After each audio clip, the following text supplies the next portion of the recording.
Destiny. Have you been watching Bill Maher lately? Do you pay attention to him at all?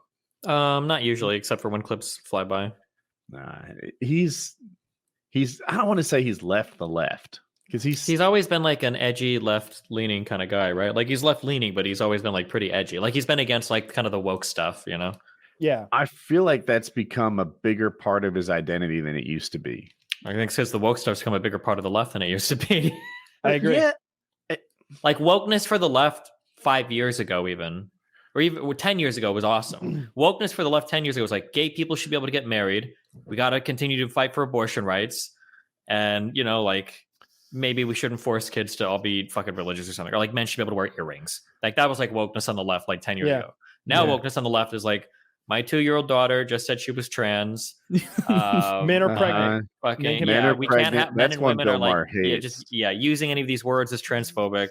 It's gotten way fucking insane. So I can understand why somebody like Bill Maher, he's always been like not a very woke guy, is probably like super triggered all the time about it. Maybe it's just the trans people that I know and interact with, but none of them care about any of this shit. Like I feel like the whole thing is like the woke thing is a magic spell for white people to throw at each other. Yeah, like it has nothing to do with the people that they're talking about, because every trans person that we've met has a fucking sense of humor, and the last thing they are is trying to like pin you down to make you call them a certain thing, or like get you on board with their ideology, or like make you call them anything.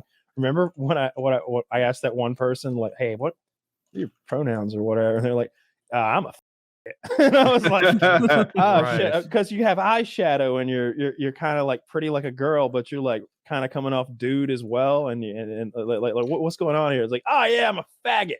Nice to see you.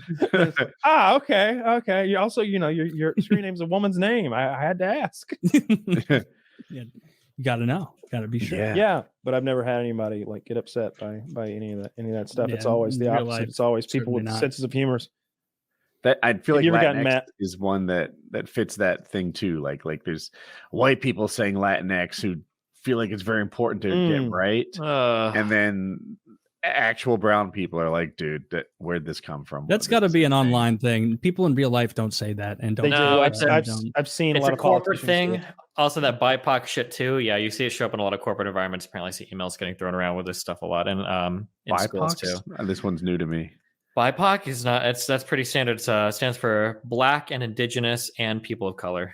It's like separating out Black and Indigenous and other people of color. I think because they don't like Chinese kids getting looped in with them all the time. Okay, I wonder if the when are they gonna?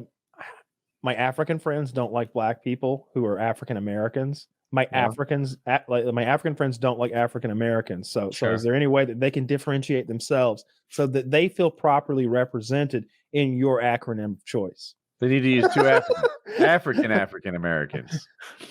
Yeah, maybe. He's double African. I think for a lot of those guys, I don't think people from Africa consider themselves Africans. They'd be like Nigerians or Kenyans. Somalians and Nigerians specifically in my experience. Like people that come to the United States don't be like, whoa, where are you from? You're like, oh, I'm European. It's like, that's funny because only white Americans say that. Oh, I have a European background. When you go to Europe, they're like, you know. Although we do say we're American. We do say we're American. God bless. But everybody knows what we mean. Hell yeah, we do. Nobody goes like Brazil. Nah, bitch. The good one. That is a pretty big W in our column. We take the whole continent. We take the whole thing. Two continents. No one ever asks like which one they mean. They just know. Yeah. You tell somebody you're from Dakota, and they're like, which? No, America. No, I like that you could go further. Be like, I'm from North Carolina. Yes. I expected you to learn all my states. Yeah. You don't know where they are, idiot. Like, what's the capital of Canada? Toronto. Do you want me to tell you? It's Ottawa. Quebec. Oh, yeah. People never know. I mean, I would have got there. It's the Ottawa Senators. The team is the Ottawa Senators. I never received any education that even mentioned the capital of that country, nor has our nightly news ever mentioned the capital of that country. Why waste time? I don't know how your government works. Is it like one of those trinary things? Like I don't know. Dude, if Canada phased out during non-hockey season, for like a week, I bet we'd get to like day 5 before we were like, something's up. Anybody knows. Like something's wrong. The internet's gotten meaner. That's the whole premise of a South Park episode, right? When Canada goes on strike and nobody gives a fuck. So they're just like, they all got beards and they're starving and they're like, could you please make the smallest concession so we can call this a win? We'll come back. Yeah. Yeah. And Canada, I remember having that argument with that Canadian guy and about technocracy, I suppose, in general. And I was like, he's like, oh yeah, we, the Canadians, designed and built the arm on the space shuttle.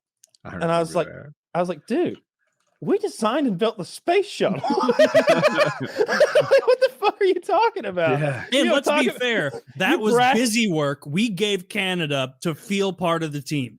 That's like Japan. We absolutely could have handled the arms too, Canada. We wanted you to feel like you were part of the gang, so we put a little spinny hat on you and then let you pretend. You got a pity invite to the space party. Get out of here with that bragging about your space arm. God, I'm ruining my only allies in hockey talk right now. All right,